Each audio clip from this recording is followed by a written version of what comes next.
নমস্কার, রাজীব এডুকেয়ার চ্যানেলে আপনাদেরকে স্বাগত। সবং সজনীকান্ত মহাবিদ্যালয়ে বেশ কিছু পোস্টে তারা গেস্ট টিচার নেবেন। সেই সূত্রে তারা 19/8/2025 তারিখে তাদের কলেজের ওয়েবসাইটে একটি বিজ্ঞপ্তি দিয়েছেন। তাদের এই পোস্টটি এর আগেও তারা বিজ্ঞপ্তি দিয়েছিলেন, কিন্তু পরবর্তী সময়ে নোটিশটি উইথড্র করা হয়। আবার তারা দিয়েছেন আগামী 12/9/2025 তারিখে তাদের এই ইন্টারভিউটি অনুষ্ঠিত হবে। ওয়াক অ্যান ইন্টারভিউ কলেজে গিয়ে আপনাদের করতে হবে। এখানে যে ভাষাগুলো রয়েছে, যেমন সাঁওতালি, জিওগ্রাফি, কম্পিউটার সায়েন্স, এনসিসিটা বেশ গুরুত্বপূর্ণ একটা সাবজেক্ট। অনেকেরই এনসিসি করে সি সাবজেক্ট থাকতে পারে, অথবা আপনারা ইউজিসি নর্মসে গিয়ে দেখে নিতে পারেন এনসিসির জন্য কি প্রয়োজন। এনসিসি থেকে যারা করেছেন তারা কিন্তু এখানটাতে অ্যাপ্লাই করতে পারেন। এটা বেশিরভাগ কলেজেই নেই এই জায়গাটা।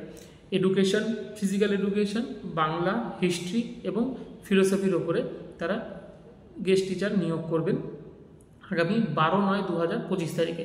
তাই যারা এই আশেপাশে বিলং করেন বা যারা রয়েছেন, যারা উৎসাহিত, তারা কিন্তু এইখানটাতে অ্যাপ্লাই করে দেখে নিতে পারেন একবার।